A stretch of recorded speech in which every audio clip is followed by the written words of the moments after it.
Amados irmãos, nós vamos...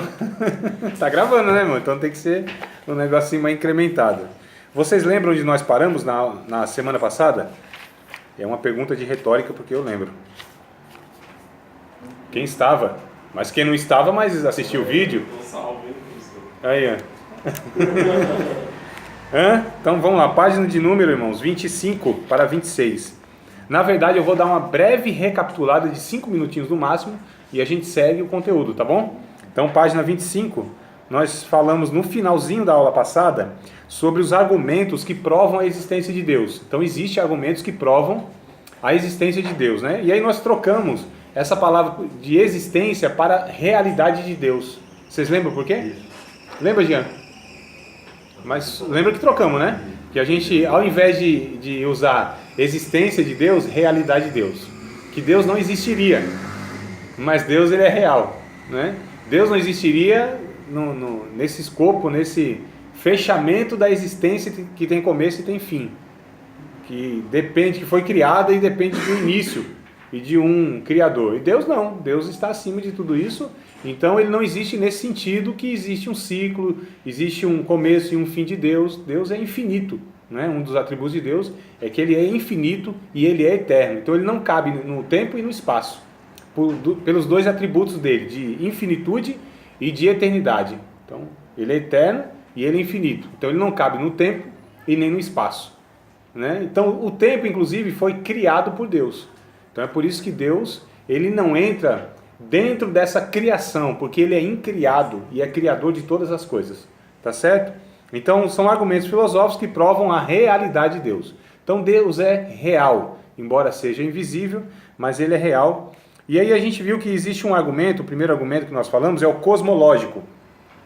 O argumento cosmológico, ele é em que sentido que prova que existe, né, um criador? Porque tudo que existe, tudo que há, ele é ordenado, ele funciona com precisão, ele é harmônico e pressupõe uma inteligência que tenha planejado e criado. Então quando a gente contempla, irmão, toda a criação, toda a harmonia, toda a perfeição, toda a sincronia, todas as coisas funcionando, e se, por exemplo, se o Sol, melhor dizendo, se a Terra em relação ao Sol tivesse uma inclinação para mais ou para menos, já não teria vida na Terra, de alguma maneira, não é? Então tudo é muito organizado. A Terra é sustentada por quê? Por que não se colidem os astros? Né? Porque esse sistema solar, ele funciona como se tivesse uma engrenagem. Então isso é a prova que Deus ele é real, que existe de fato uma inteligência, tá? Então do cosmo é o primeiro argumento. O segundo argumento, na página 26 já, é o chamado de teleológico. Então esse é o segundo argumento que a gente usa para falar sobre a realidade de Deus. O teleológico. Tudo que existe e foi criado tem uma finalidade. Daí a palavra telos, tá certo? Algo que tem finalidade. Então tudo foi criado com uma finalidade específica. Tudo existe um porquê.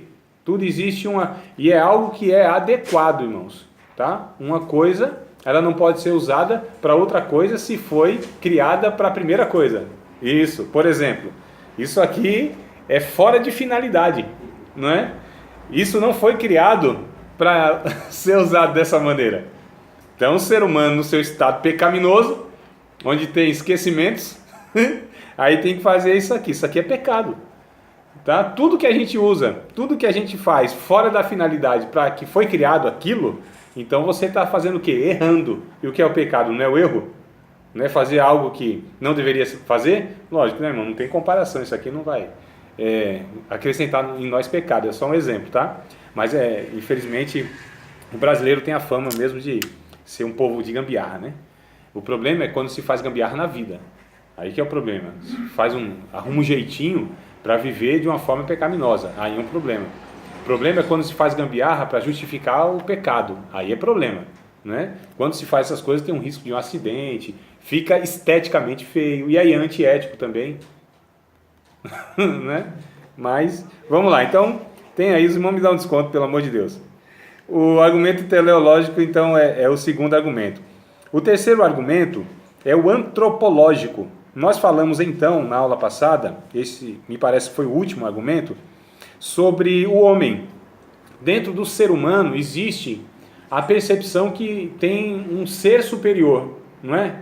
Então uns vão chamar de, sei lá, Alá, Buda, um vai falar que é o cosmos, né? A própria natureza. Então o ser humano, ele tem dentro de si, e isso vem dentro do ser humano, não tem como ele arrancar, que existe, para além dessa vida, alguma coisa desconhecida, ou alguém desconhecido, um ser superior. É por isso que nos momentos de angústia, nos momentos de grande sofrimento, né? Grande sofreguidão, de perigo, ele vai pedir por alguém, clamar por alguém, que julga ser superior a ele, né? Então, aos deuses, alguém e tal. Então, existe essa realidade. O ser humano tem a percepção que existe um Criador. Aí nós falamos de Eclesiastes 3:11, que Deus coloca dentro do homem, no espírito do homem, no âmago do homem, o anseio pela eternidade. Põe dentro do homem a percepção da eternidade. Põe dentro do homem essa noção que existe algo para além do que é material, do que pode ser visto, né? Que chama-se de metafísico, o espiritual. Então esse é o terceiro argumento. Então todo ser humano, até o ateu, irmão, o ateu ele precisa inclusive conviver com a realidade de Deus, nem que for para negá-lo, porque se não tivesse nem essa possibilidade, ele nem se preocuparia com isso. Mas não tem jeito, nós somos perseguidos por Deus. O ser humano é perseguido por Deus. Aliás, não é porque o ser humano é perseguido por Deus, é porque o ser humano está dentro de Deus. Se Deus, ele abarca tudo, se Deus envolve tudo, então o ser humano está dentro de Deus, não é, irmão? Porque ele está na existência, senão ele cairia na inexistência se saísse de Deus, então não tem possibilidade. Então o homem, ele tem, o ser humano, a palavra antropos, né, que é o argumento antropológico, antropos quer dizer aquele que olha para cima, é o único em toda a criação que de uma forma ou de outra ele entende por intuição, não é nem por consciência muitas vezes, não é nem por aceitação muitas vezes, mas há uma intuição. A intuição é algo que ele vem antes de qualquer tipo de conhecimento, de aprendizado, está dentro, é um chipzinho, né? É igual ao animal. O animal já não tem o seu instinto, porque eu não queria usar essa palavra instinto, porque é bem animalesco mesmo, mas é mais ou menos isso, né? A intuição em referência ao ser humano é mais ou menos o instinto em relação ao animal. Então ele faz, por que faz? Pertence à sua natureza. Então o ser humano, na sua natureza, ele intui que existe um Criador e tal, e etc. O argumento histórico, vamos lá, agora aqui nós não lemos não, tá? Só foi uma recapitulação. O argumento histórico. A história prova que os acontecimentos não se sucedem cegamente, como afirmam os fatalistas, né? Há um consenso de que alguém que é soberano dirige os destinos da história. Observemos os impérios que dominaram o mundo e as tribos que praticaram crueldade e barbaridade. Eles não sobreviveram à história e acabaram dando lugar aos povos melhores. Porque os ditadores mais cruéis nunca permaneceram por muito tempo no poder, e a queda do Muro de Berlim e o esfacelamento da antiga União Soviética e a sobrevivência dos judeus, que mesmo após o Holocausto, de 6 milhões de pessoas, que em relação à nação judaica era muita gente, formaram uma nação soberana e independente. Quem consegue explicar esses fenômenos? Mesmo os analistas políticos, mais empedernidos, né, bem duros, admitiram que havia algo de sobrenatural por detrás dos acontecimentos históricos. Esta força sobrenatural é Deus, ou seja, existe um Criador, existe Deus guiando, irmão, governando a história de uma maneira ou de outra. Esse mundo não está assim, a Deus dará. Esse mundo, os governantes não fazem o que querem, só até o ponto que Deus assim permite, né? Os que se levantam, o faraó, vamos pegar desde lá de trás, o faraó, o Nabucodonosor, o Ciro, o Alexandre o Grande, os Césares, o Hitler, né? E todos esses aí, é até onde só Deus permite. Em Daniel, capítulo de número 4, me parece, não é? Capítulo... Já falou desse versículo? Lembra? Que fala que Sim. Deus comanda. Diga aí, varão. Que Deus comanda. Os líderes que só vai até... Ah. Não sei explicar, mas você já falou um versículo. Você lembra do texto, não? Provérbios 22:1? Não lembra do texto de Provérbios 22:1? Então vamos ver, acho que é 22:1, né? Ou é 21? Me parece que é 21, tá, irmãos? Capítulo 21:1. Né? O texto vai dizer isso, né? O texto, a história, a Bíblia vai dizer e mostrar isso, aliás. Isso é provado, não é só falado. Isso é provado na história, não só bíblica. 21:1, né? Lê, Erickson, por favor. O coração do rei é como um rio controlado pelo Senhor. Ele o dirige para onde quer. Olha só. Então é o que a Bíblia diz, é o que a Bíblia mostra pela história também, narrada, e é o que a história da humanidade também mostra. Que existe de fato, por exemplo, quando a gente pega a nação de Israel, eu acho que é a maior prova histórica, a nação de Israel é a maior prova histórica que de fato Deus governa, irmãos. Se uma pessoa que não é um cristão professo, talvez seja um descrente, mas se ele estuda a história, ele tem que reconhecer que esse povinho, esse povozinho que foi formado desde lá, né, de Abraão, ele foi guiado por Deus, protegido por Deus. Não tinha diante dos impérios, irmãos. Essa nação sobreviveu. E até hoje, meu Deus do céu. Até hoje, hein? Israel é destaque lá. Até hoje, quer dizer, um povo... Hoje não, hoje Israel é tecnologia de ponta. Israel tem um certo poder bélico, né? Tem um exército razoável. Mas em comparação com os outros, é muito fraco ainda. E sempre foi. Israel nunca teve poder bélico. Israel nunca teve um exército. Nunca teve. Estou falando isso aí lá atrás, em toda a história, né? De um tempo para cá, de 1948 para cá, onde voltou os judeus lá para Israel. 1948. 1948, na verdade, foi decretado, né? Foi decretado, uma boa memória, porque 49 é de fato onde eles retornaram. Mas 48, onde foi oficialmente devolvido pela ONU. Aquela história famosa, né? Que o brasileiro Oswaldo Aranha, que foi que deu o voto Minerva, né? Porque metade decidiram que não ia ser e metade decidiram que ia ser. Então, como deu empate, precisou que alguém desse o voto Minerva que decidisse. E aí, o brasileiro lá, que estava no meio, Oswaldo Aranha, então ele decidiu, usado por Deus, não tenho dúvida, ele decidiu que seria devolvido, então, o Estado de Israel para os judeus. Muito melhor, né? Pequenininho. É. O Trump decide que a capital é Jerusalém. Da Palestina. Ainda não. É. Tá decidido, não. Ainda está nesse impasse, né? Mas na verdade, Gilson, o que acontece? Isso me parece que não faz diferença nenhuma na questão política, nem nada, né? Agora não segura aqui, ó, meu amado. Pega aí, deixa isso aí. Faz uma diferença, porque Jerusalém é dividido em 3 partes. Sim. E aí, se for declarado que é Israel vai poder dominar todas as... Mas você acha que vai ser assim, mano? Você acha que os árabes vão de boa? Essa é a dificuldade. Porque eles não querem deixar, né? Vai ser uma guerra, irmão. Vai ser milhares de pessoas mortas. Eles já brigaram lá. Já é, Eles sempre já foi. brigaram lá. Sim. Ele teve um... Eu esqueci o nome do... Eu acho que é dos Emirados Árabes, não sei qual que é o... Que tava lá o representante. E ele falou assim que não aceitaria isso. Aí o ministro de Israel falou assim, ele falou, ou vocês aceitam de acordo com a paz e com a justiça, ou vocês vão lutar, como vocês sempre fizeram na história. E é o que vai acontecer. Isso é fato, irmão. Isso é Ele fato. declarou guerra ali já. Isso é fato, é o que vai acontecer. Agora, assim, não sei se muda muita coisa nessa decisão ou nesse pronunciamento do Trump, né? Do presidente dos Estados Unidos lá. A questão é que esse povo, ele nunca, de fato, teve condições para se defender diante de todos esses impérios. Tanto é que é os Estados Unidos que está intervindo na questão. Não são eles, nunca tiveram condição. Em toda a história. Quem que sempre preservou esse povo na história? Deus, irmãos. Isso é fato, isso é histórico, é fato histórico. Não é uma questão de fé, não é questão espiritual, não é questão que nós cremos. É uma questão que está lá registrado na história. Até hoje, inclusive. E Israel sempre foi o centro, né?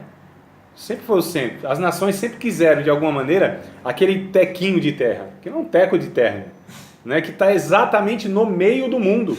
No centro do mundo. Olha só, já a história mostrando aqui, onde Deus podia pegar... Por que não pegou o Brasil? Por que não pegou a América Latina? Por que não pegou a Ásia? Não, escolheu o centro do mundo, para que a partir dali formasse um povo para trazer o Messias para salvar toda a humanidade. Ezequiel 5:5 diz isso, né? Que Jerusalém está no meio do mundo, no meio das nações.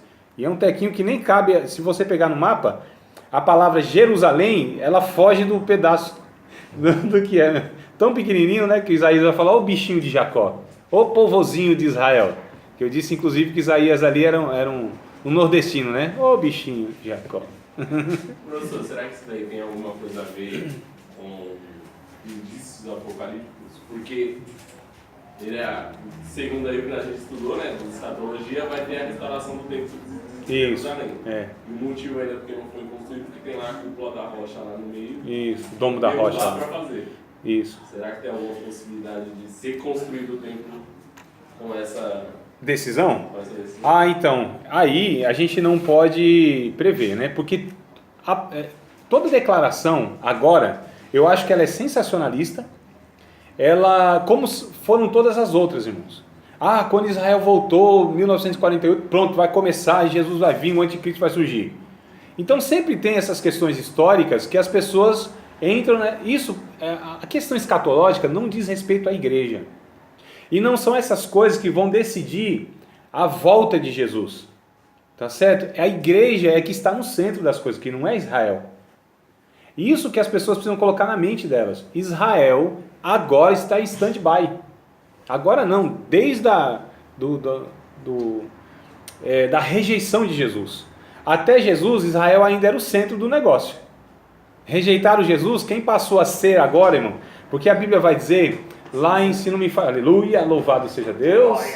Assim, paz, meu amado, tudo bem? Então, irmãos, a Bíblia vai dizer em Romanos, no capítulo 11, me parece, que a videira verdadeira, que era, né, representada aqui o Israel, ela foi feita o quê? Foi deixado de lado. E agora, aquele povo que era um povo infrutífero, que não era povo de Deus, que é chamado de zambujeiro, ou seja, uma figueira que não dava fruto, ou uma árvore que não dava fruto, foi colocado no lugar de Israel, que é a igreja, que somos nós, que é esse povo, é todo povo, que não era Israel, e o Israel que aceitou o Messias também. Entenderam? Então, até que a plenitude do gentio se completasse, disse Paulo, então haveria essa condição onde Israel seria deixado de lado. Após o arrebatamento, após a retirada da igreja, né, da terra, a Israel volta ao centro da história, onde o propósito da grande tribulação, na verdade, é despertar os judeus para a questão do Messias. Então agora, irmãos, Israel não é a nação, não é, como diz aí, o ponteiro de Deus no relógio do mundo. Tá certo? Né? Então dizem que Israel é o ponteiro de Deus no relógio. Nesse relógio, é Israel que está marcando aqui o ponteiro, a hora. Não é Israel, irmão. É a igreja. Israel não tem... Israel está agora decanto. Tá certo? É a igreja. Então, é por isso que essas questões, irmãos, para quem estuda a Bíblia, a gente já sabe que não deve ser levado em consideração na questão não só escatológica, como também histórica. Porque a igreja, por exemplo, o 666, que a gente viu ou não viu, nem sei se, acho que não chegou a ver direito, que eu também nem dei muita atenção. E por que eu não dei atenção? E eu falei para vocês porque eu não dei atenção no 666. E porque a marca da besta, o que seria a marca da besta? E por que a gente deveria, assim, não dar atenção a essas coisas? Porque não pertence a nós, não é no nosso tempo que isso vai ser decifrado. Isso não é para o nosso tempo. Então tentar descobrir se o 666 é o número do código de barra, é o chip Mondex, é o que mais aí, irmão, que tinha? Falaram tanta coisa que era a marca da besta. Um monte de coisa, né? Então isso, primeiro, que não é para o nosso tempo. Então aquilo que não é para o nosso tempo, a gente não se preocupa, não se desgasta, não perde tempo, é perda de tempo. Tá certo? Então a gente, como igreja, tem uma tarefa: anunciar a Cristo, alcançar as nações. E tudo mais, irmãos, é segundo plano. E tem coisas que de fato não é para que a gente entre, porque é para o final dos tempos. E não vai ser a gente que vai entrar nessas questões. Então, Israel é assim, na verdade, quem não estuda a Bíblia, sempre vai cair nessas questões de sensacionalismo, né? Ah, aí sim, o vídeo lá do YouTube, onde mostra o anjo tocando trombeta, aparecendo assim no céu de Israel, é algo escatológico. Irmãos, a gente sabe que os crentes no Brasil é assim, né? Qualquer coisinha assim sobrenatural já é Deus. Então a Bíblia é um negócio que a gente deixa de lado. Agora, nós que estudamos, não. A Bíblia, para nós, é de fato a referência. Então, é por isso, assim, primeiro eu avalio, primeiro eu ouço bastante coisa, primeiro eu comparo, de fato, com a Bíblia, depois é que eu vou dar uma opinião ou não. Mas o que acontece com as pessoas é que aconteceu, já quer postar no Facebook. Aconteceu, já quer pegar texto da Bíblia. Aconteceu, já quer fazer relação com a Bíblia. Então, a gente precisa ser cauteloso, para que a gente não caia em descrédito. Né, irmão? Quantas pessoas vão falando, aí não tem nada a ver. Calma aí, a gente vai dar crédito a essas pessoas que erraram um monte de vezes nos negócios que não tem sentido. Então é por isso que nós somos cautelosos. Nesse tempo que nós vivemos, de uma informação acelerada, onde você tem que dar opinião imediata de tudo, aí corre-se um risco muito grande de falar muita besteira, porque não se dá tempo ao tempo, não se dá tempo à reflexão, à comparação histórica. Né, irmão? O problema dos crentes também é esse problema que todo mundo tem. Ou seja, você tem que emitir opinião. E aí tem essa questão, né? Professor, você acha isso? Professor, você acha aquilo? Você não vai falar nada no Facebook? Você não vai... Eu não. Eu calado, tô calado, eu vou ficar. Mas eu acho que vai ser da hora se eles construir isso tempo. Mas não vai ser na nossa época. Isso é eu acredito que é um fato. Eu acredito. Agora, lógico, se construir isso, a gente já identificar. Opa, ou não, e vai que não é esse outro. Vocês entendem? E se for, o que diz respeito a nós? Nada. Essa é a questão, você entendeu, Diego? Nada. Mas a gente, Israel, para nós é assim, parece que é quase a Meca para os árabes, entendeu? Tanto é que se faz peregrinação os crentes, né? Batismo lá tem mais valor, não é não? É uma coisa você se batizar em Mariporã, outra coisa você se batizar no Rio Jordão. Oh, meu irmão, não é não? Sinceramente. Não é não? Lá parece que os pecados vai mesmo, lá o velho homem, ele é afogado. Aqui não, ele ainda sai nadando e depois você tem que matar ele todo dia. Não é essa questão de Israel? Então, para nós, a gente é cauteloso em emitir qualquer... Analise, veja tudo, tenha calma. Né? Você não é obrigado a ficar dando opinião e nem conclusão a tudo, não. Então, tenha calma. É melhor a gente ter calma, avaliar e depois, se a gente emitir uma opinião, seja mais coerente e tal. Tudo bem? Mas é um negócio que a gente sempre vai ter que lidar com isso, né? E vai acontecer, irmão, outras coisas. Pode esperar. Cada ano vai acontecendo. Não é assim desde que, sei lá, a gente se entende, ou pelo menos que a gente se ligou mais ou menos nessa questão histórica, política e bíblica, teológica, não é? Sempre acontece um negócio e a gente fica assim. Quanto tempo faz? Há muito tempo. Né, irmão? Guerra, peste, não sei o quê. Agora veio a AIDS. A AIDS era, a década de 90, a AIDS era o sinal que Deus estava castigando a humanidade. A AIDS. A ira de Deus soberano, como que era? A AIDS. Fizeram até um negócio assim, pegaram a sigla, né? Era a ira, AIDS. De Deus, a ira de Deus soberana, era um negócio assim, que o homem estava pecando, Deus mandou logo a AIDS assim, que é a praga para castigar o povo. E depois foi ebola, e depois não sei o quê. Então, o problema, irmãos, na questão escatológica é o sensacionalismo. É aproveitar o momento, você entendeu? Para falar um monte de coisa. Calma, não é assim. Não é assim. Bora lá? Mas não é escatologia o caso. Mas a gente está falando de história. Né? Porque a questão histórica é essa, a prova histórica é que esse mundo ele está de fato caminhando para onde Deus quer que ele vá. Para acabar sim, aí lá nos últimos tempos. Tudo que ali em Apocalipse, principalmente o capítulo 18, se não me falha a memória, 17 e 18, vai falar a respeito de um cenário mundial, né? E esse cenário mundial a gente até identifica que tem algo já aí bem próximo daquilo lá, onde o mercado é o que manda no mundo, não é o que está escrito lá, irmão? Lá a grande Babilônia caiu, que é a questão do mundo mercado, onde inclusive faz que os homens sejam mais uma mercadoria, não é o que acontece hoje? Isso não tem se intensificado? Então existe sim sinais ou princípio de dores. Isso eu posso afirmar sem medo de errar. Nós estamos vivendo princípio de dores, é fato. Nós estamos no começo do fim das coisas, eu acredito nisso. Agora, quanto isso vai durar, esse princípio de dores, essas cólicas, até que o neném nasça, eu não sei. Pode ser que dure mais 1000 anos, mais 2000 anos, eu acredito que não, né?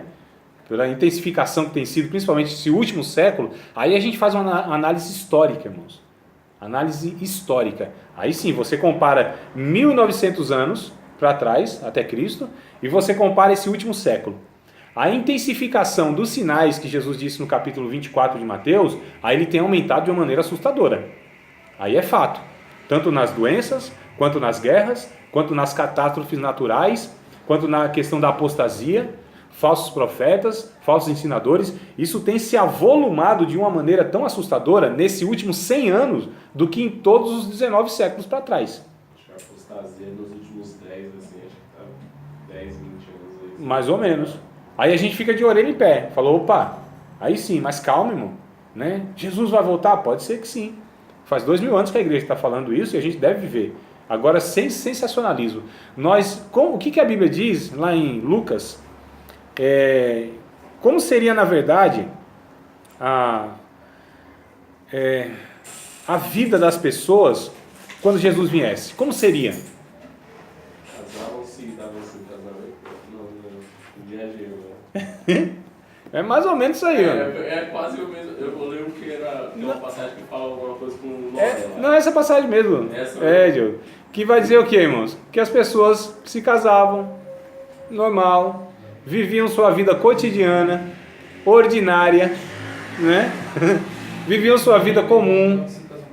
Isso, na época de Noé, todo mundo casava, constituía família, tinha filho, normal, a vida seguia, vida que segue. Então, num ambiente cotidiano é que Jesus viria.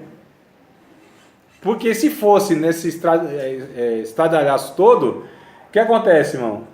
A gente já identificaria, e os desviados, e os desmantelados já identificar, só que Jesus, cuidado, o ladrão não avisa a hora que vem.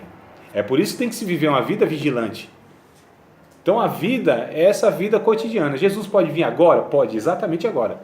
A gente pode nem chegar a comer o churrasco grego? Pode ser que sim. É uma pena, né? Aí, ó, tá vendo? Eu sabia que ia ter uma lamentação sobre isso.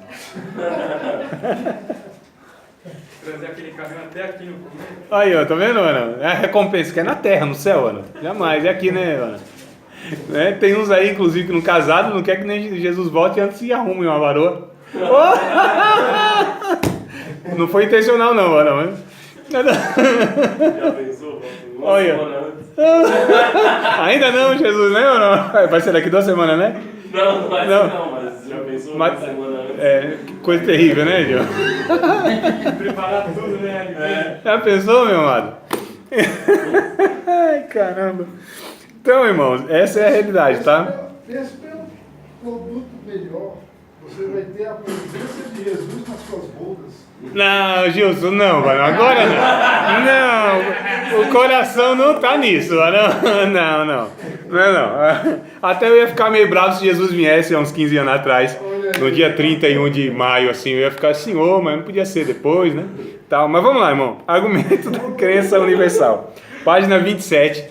Argumento da crença universal é o último argumento, tá bom? Da realidade de Deus. Então, o argumento histórico talvez seja o mais forte, mais evidente, assim, que a gente vê a história sendo conduzida por Deus. Isso é um fato, né? E tem gente preocupada com a igreja. O que vai ser a igreja, né? Irmãos, Deus, como Ele conduziu a história, desde Adão, da queda de Adão, até hoje, Ele vai continuar conduzindo a história.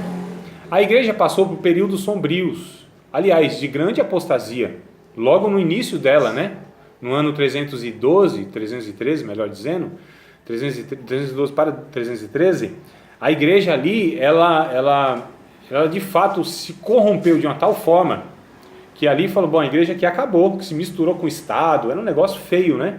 Então os homens santos, os homens consagrados viraram mercenário, assalariado do Constantino, né? Aqueles homens se corromperam pelo grande luxo, que passaram dormiram pobres, perseguidos, acordaram ricos e cheios de luxo, cheios de pompa. Depois de Constantino. Isso, no ano 312 para 313, onde Constantino declara lá ser cristão e aquela coisa toda. Então, nossa, a igreja aqui, ó, quase que acabou. Irmão, de lá para cá, vários pontos históricos mostraram também que a igreja ela foi se perdendo. A igreja no sentido histórico, a igreja no sentido instituição. Mas aí Deus sempre preservou os seus. A igreja de Jesus nunca se corrompe, é impossível. A igreja de Jesus se corromper, é impossível. O problema é que tem muita gente entrando nas instituições que a gente identifica como igreja, e Jesus não identifica como igreja. Aí que é o problema, essa confusão que a gente faz, ou melhor, essa não distinção que a gente não consegue fazer, nós não conseguimos mesmo, porque joio e trigo só é identificado por Deus. É muito parecido, né? O joio e o trigo é muito parecido, aos olhos humanos não dá para perceber, não tem como. Tanto é que fala assim, vamos arrancar logo esse joio? Deus disse, não, isso só vai ser possível na consumação dos séculos, onde os anjos, com a ordem de Deus, vai fazer essa separação. Deixa eles crescerem juntos. E aí, irmão, o problema da igreja, qual que é? É justamente confundir o joio com o trigo com o joio. E aí não se sabe. A gente fala, nossa, hein, a igreja está mal. A igreja não está mal. A igreja, ela é regenerada. A igreja, ela é salva. A igreja, ela é cheia do Espírito Santo. A igreja não se perde. Tá certo, irmão? Sentiram um cheiro de calvinismo aí, né? A igreja de Cristo vai muito bem, obrigado, porque estão cuidados por Deus, irmãos. Tá certo? O problema é que tem muita gente entrando na igreja, instituição, igreja histórica, que não são regenerados. Parece, não parece? O povo fala língua estranha, imita alguns frutos, ou algum aspecto do fruto, não é? Parece, mas não é. Sai e forma movimentos totalmente heréticos. E aí o João, ele vai dizer na sua carta, saíram de nós, esses anticristos. Só que não eram de nós. Eles saíram de nós, estavam conosco. Não é, irmão? A pessoa reconhece pelas obras, não reconhece? Ah, irmão, difícil, hein? Porque tem Fala também isso. tanta gente que faz obra boa. Não, mas não. Tipo assim, um exemplo, daqui 1, 2 anos, dá pra você reconhecer a pessoa. Ou não? A pessoa não vai mentir por 2 anos, né? Você tem que dar uma mentira por 2 anos. Pronto, eu não quero nem falar nada, mano.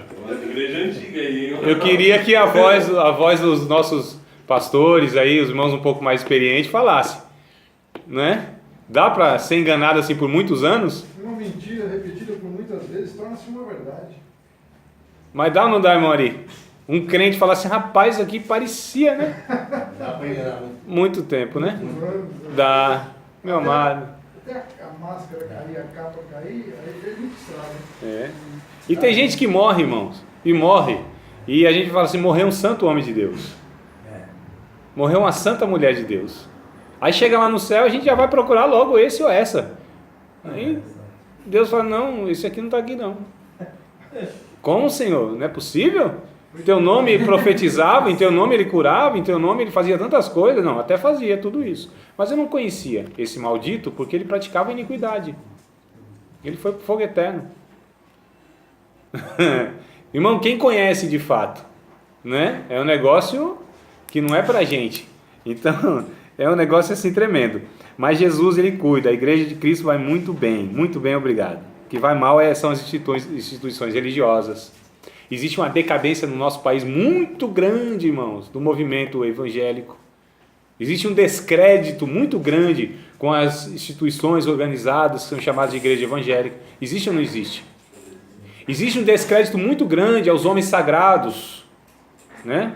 Que são os pastores, os padres. Esses homens que são considerados... Existe um descrédito muito grande. Então o negócio está feio para a religião. Mas para o evangelho, está lá. Jesus sabe. A pergunta é, e nós nessa história? Argumento de crença universal.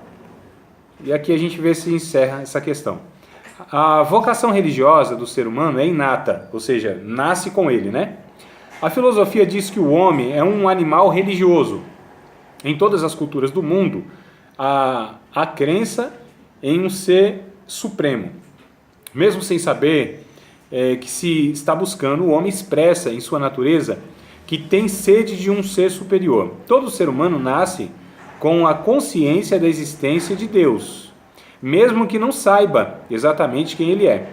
Por muitos anos, filósofos ateus tentaram negar sua existência, atribuindo essa crença à ignorância, ou à necessidade psicológica, ou até mesmo à educação familiar. Nietzsche pregou a morte de Deus e influenciou muitos universitários da Europa e do mundo, mas depois da sua morte, a força da crença em Deus tornou-se ainda mais aguda, demonstrando que é impossível apagar a crença inata que o homem tem na existência de Deus. Irmãos, tem muita gente, eu até digo a maioria das pessoas, não entendem o que Nietzsche Friedrich Nietzsche, quando ele disse que Deus morreu, não é que ele estava declarando que Deus tinha morrido, não era isso.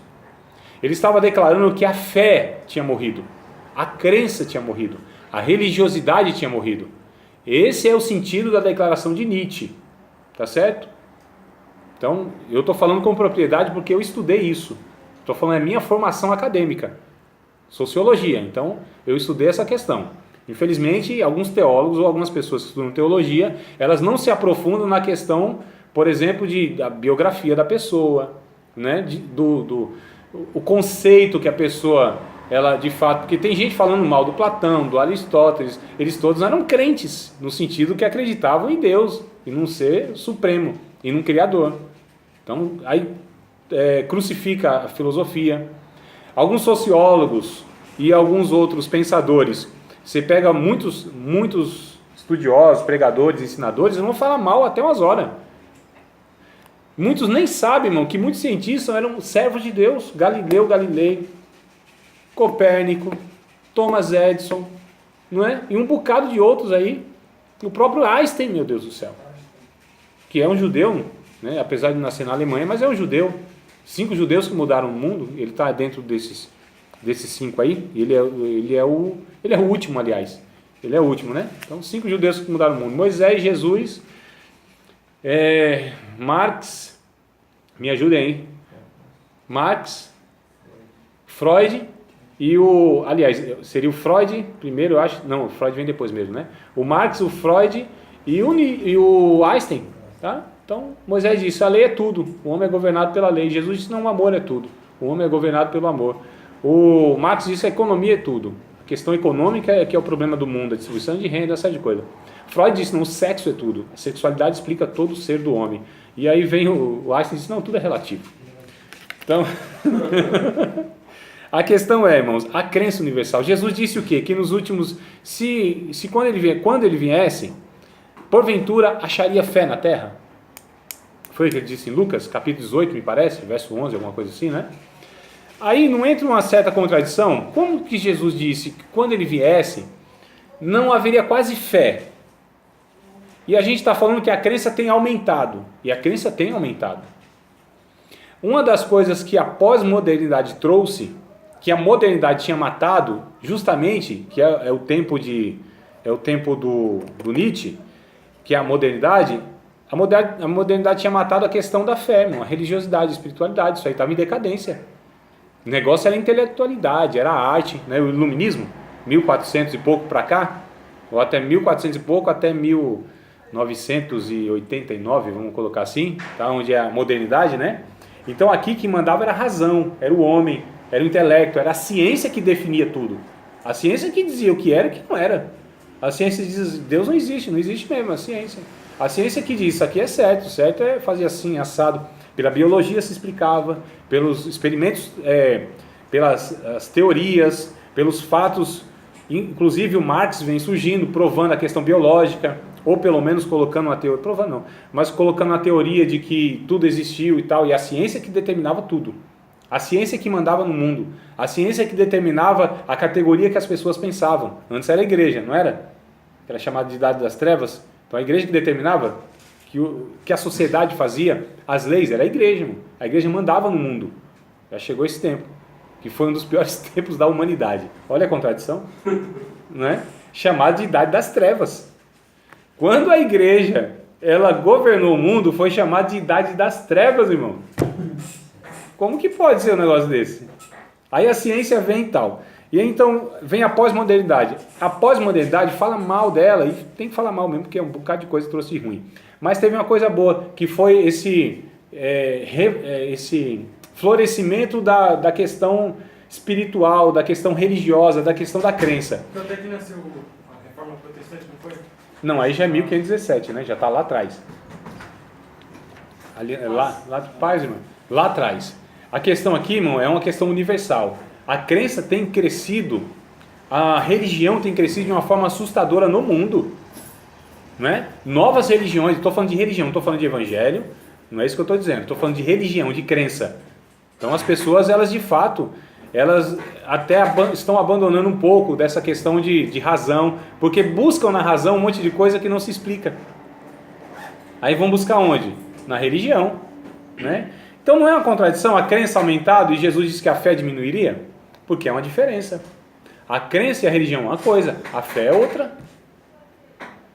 Infelizmente, irmãos, tem crescido inclusive no meio dos evangélicos a crença e não a fé.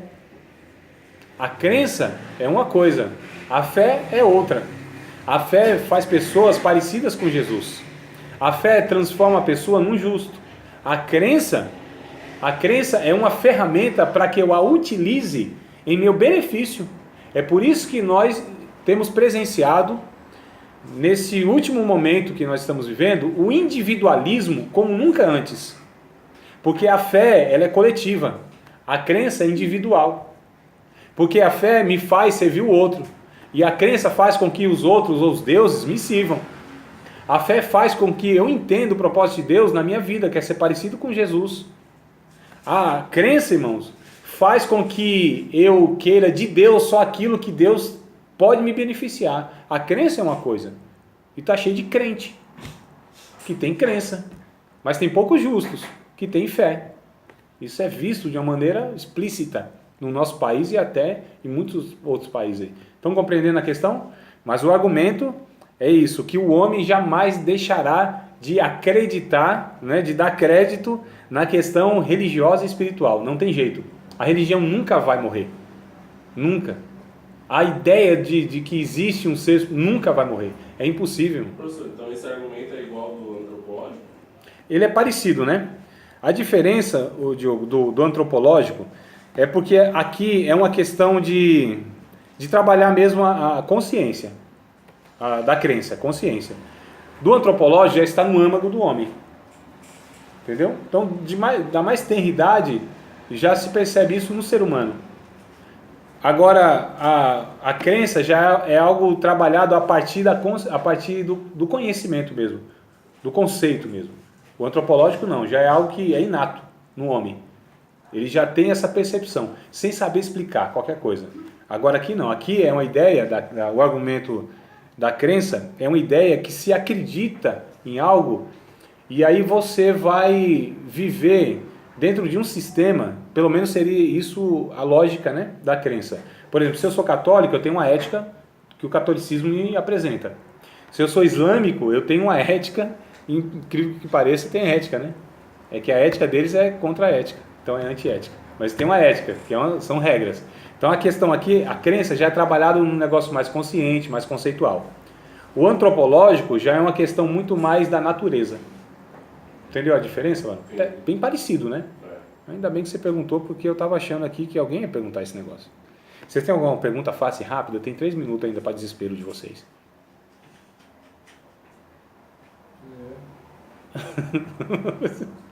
E 3 pontinhos que eu vi do Gilson. Tem alguma pergunta a respeito do que a gente falou até agora, irmãos? Não? Não mesmo?